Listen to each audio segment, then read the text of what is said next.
The biggest reason someone should not take it is they don't qualify. And that's really what we're seeing happening is people that have 10 pounds or they just want to be lower in a normal BMI range, they're taking it. And so there's pretty strict medical criteria, which is a BMI of 27 with a coexisting weight-related medical condition like prediabetes, diabetes, high blood pressure, orthopedic issues, or a BMI over 30. So that's where we're really seeing the push-pull of people that don't medically qualify for it that are getting it. So that's the biggest category of people at this point in time. And we do have things we offer patients in that BMI of 26 with just wanting to lose 10 pounds. There are some really good things we can offer patients. It's not like there's nothing, but I don't recommend these medications for people that just want to lose 10 pounds or something like that for more cosmetic problems.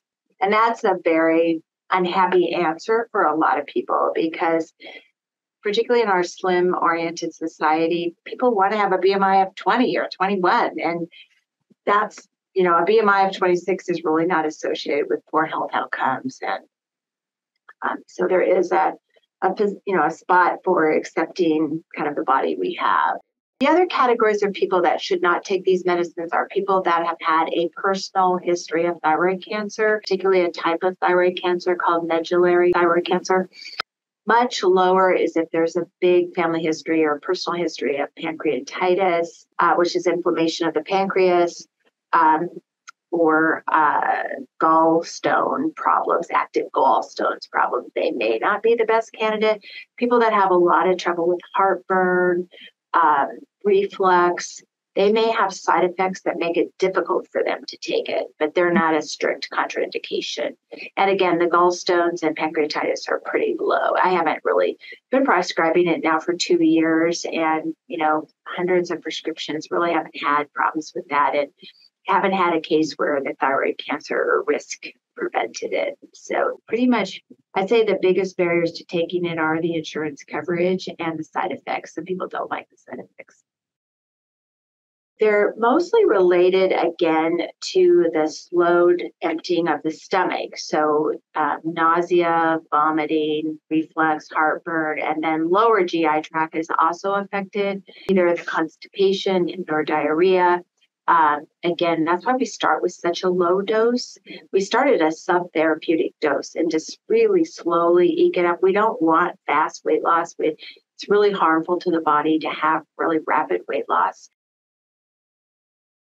No one picks their BMI. No one chooses to be overweight. The culprit is the ultra-processed foods. And, in the ideal world, we'd have our health system and our food industry and our public health communities working together for the health and wellness of our population, where medications would be supported, the food industry would be supported to give healthy foods and the communities so it'd be safe to do walking and exercise. And, so that would be sort of the ideal world that we don't have, and just, really emphasizing whole foods for people and staying away from, I don't really put people on any certain diet or calorie restriction or anything like that. It's stay away from things that come in boxes and bags and, really emphasize whole foods. In part of my hope for in the work I do is I really want to approach it as whole person weight loss. It's not just that I'm a medication or pill mill or pill pusher or medication pusher for this, even though that is the game changer right now, but also taking it as opportunity to help people eat healthier overall. I also am, really careful with alcohol intake for my patients. I think it's a lot of empty calories.